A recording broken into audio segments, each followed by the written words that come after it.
Bom dia a todos. Hoje iremos abordar um novo capítulo nos nossos estudos de processo penal.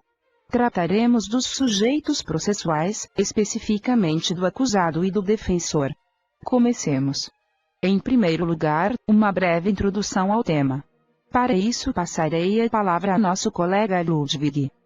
Bom dia, sou Ludwig e vou falar do que se trata os sujeitos processuais de forma geral. Como já disse o notório jurista Norberto Avena, que nosso querido professor tanto cita, sujeitos processuais são aquelas pessoas que intervêm direta ou indiretamente no curso do processo, dividindo-se em dois grupos: sujeitos principais e sujeitos secundários. Todavia, hoje abordaremos apenas dois sujeitos, o acusado e o defensor. Obrigada, Ludwig, por sua objetiva introdução. Dando seguimento, começarei a falar do acusado. O acusado, entre os sujeitos processuais, é a pessoa que está localizada no polo passivo da relação processual.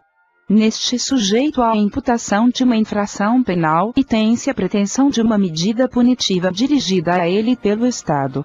É preciso dizer que não são todas as pessoas que têm capacidade ou legitimidade para figurar o polo passivo do processo criminal, como é o caso das seguintes: quem não possui capacidade para ser sujeito de direitos e obrigações. Menores de 18 anos, já que lhes falta o requisito da legitimidade passiva ad causam. Quem tem a imunidade diplomática, isto é, os chefes de Estado e os representantes de governos estrangeiros que se encontram excluídos da jurisdição criminal dos países em que exercem suas funções. E quem esteja no alcance de imunidade parlamentar material, como deputados e senadores no exercício de suas funções. Ludwig falará agora a respeito da identificação do acusado. Sim, a identificação do acusado. A identificação do acusado trata-se de uma formalidade essencial da inicial neste tipo de processo, sem a qual ocorre a inépcia da peça. É mister a individualização do sujeito. Como expõe o artigo 41 do Código de Processo Penal, abre aspas, a denúncia ou a queixa conterá a qualificação do acusado ou esclarecimentos pelos quais se possa identificá-lo, fecha aspas. Ainda assim, vale dizer que, como dispõe o artigo 259 do Código em questão, a não possibilidade de identificação do acusado pelo seu verdadeiro nome ou outros qualificativos não significa o retardo da ação penal, desde que certa esteja sua identidade física. Fazendo-se sua retificação, se no decorrer do processo for descoberta a sua qualificação. Agora falará da obrigação de comparecimento do acusado a atos processuais. Naturalmente. Como dispõe o artigo 260 do Código de Processo Penal, se o acusado não atender à intimação para o interrogatório, o reconhecimento ou qualquer outro ato que, sem ele, não possa ser realizado, a autoridade poderá mandar conduzi-lo à sua presença. Contudo, como é de se esperar nesse meio da hermenêutica legislativa, há polêmica no artigo. Discute-se se poderá o acusado sofrer essa condução em qualquer natureza de ato processual. A solução da doutrina até então foi dividir duas espécies de atos: os de presença obrigatória, que são aqueles em que a presença do acusado é essencial para a realização do ato, e os que a ausência do acusado não inviabiliza a realização do ato, sendo neste restringido o poder de condução e naquele assegurado. Muito bem, Ludwig. Falarei agora de algo muito importante, falarei a respeito do direito do acusado ao silêncio e à não autoincriminação. O direito do acusado ao silêncio e à não autoincriminação, nemo tenetur sede tegere, se baseiam em especial no artigo 186 do Código de Processo Penal, in verbis, depois de devidamente qualificado e cientificado do inteiro teor da acusação, o acusado será informado pelo juiz, antes de iniciar o interrogatório, do seu direito de permanecer calado e de não responder perguntas que lhe forem formuladas. E o parágrafo único: o silêncio, que não importará em confissão, não poderá ser interpretado em prejuízo da defesa. Vale dizer ainda que o nemo tenetur cedere diz respeito à garantia do acusado em não ser constrangido à produção de prova contra si. Nesse caso, será que não sou obrigado a declarar meu imposto de renda? Pobre não se intrometa. Procedamos. Outras garantias fundamentais que valem ser citadas aqui são as que estão dispostas no artigo 5º da Constituição Federal.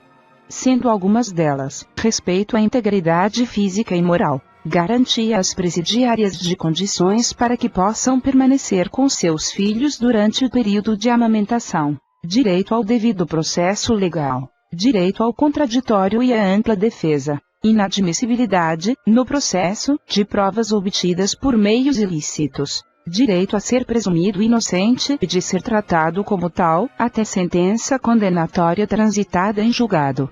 Não submissão à identificação criminal quando identificado civilmente. Direito de não ser preso senão em flagrante ou por ordem escrita e fundamentada da autoridade judiciária competente, ressalvados os casos de transgressão militar ou de crimes propriamente militares, definidos em lei. Direito de ter sua prisão comunicada imediatamente à autoridade judiciária competente, à sua família ou à pessoa por ele indicada, bem como de ser assistido por um advogado. Direito ao silêncio, dentre vários outros.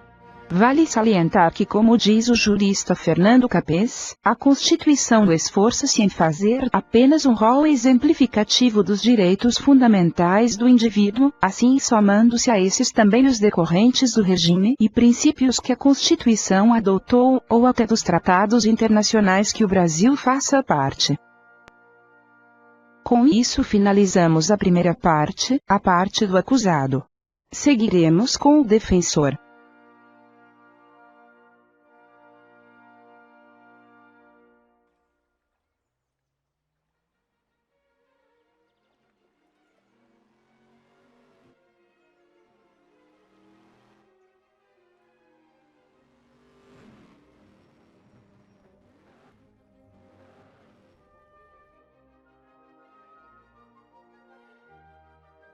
Para falar do defensor, chamarei nosso colega Wolfgang.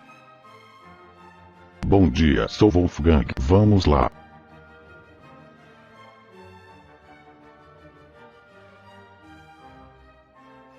No processo penal brasileiro é essencial ao acusado um defensor, como dispõe o artigo 261 do Código. Nenhum acusado, ainda que ausente ou foragido, será processado ou julgado sem defensor. Contudo, caso o réu seja ele próprio advogado, estará livre para assumir o papel de defensor.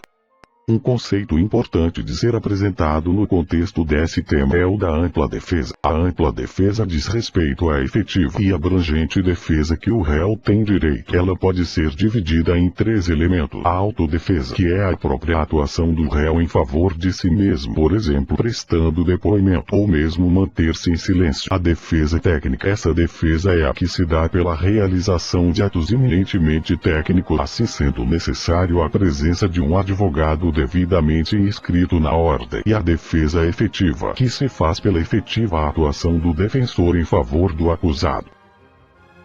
Para acentuar a importância da ampla defesa, cito aqui Eugênio Pacelli, que diz que o risco de absolvição de um culpado é muito grave, mas aquele risco de condenação de um inocente é simplesmente impagável e inaceitável, a não ser por erro plenamente justificado na própria falibilidade humana, assim sendo inefável a injustiça causada ao condenar um inocente.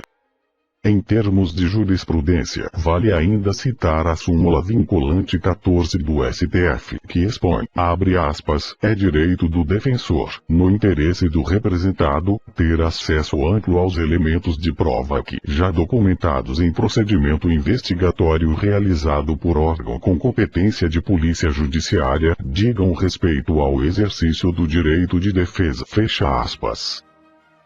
Um fenômeno interessante de ser exposto aqui é o do defensor dativo. Ele ocorre quando a defensoria pública não dispõe de um quadro suficiente de defensores para atender às demandas. Assim é nomeado um advogado para assumir esse papel, sendo chamado defensor dativo. Em contraste ao defensor dativo, existe o defensor constituído, que é um nomeado pelo réu a partir de procuração.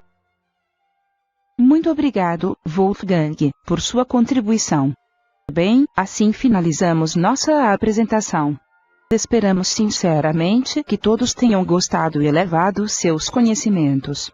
Até mais. Mas fiquem mais um pouco, o vídeo não acabou.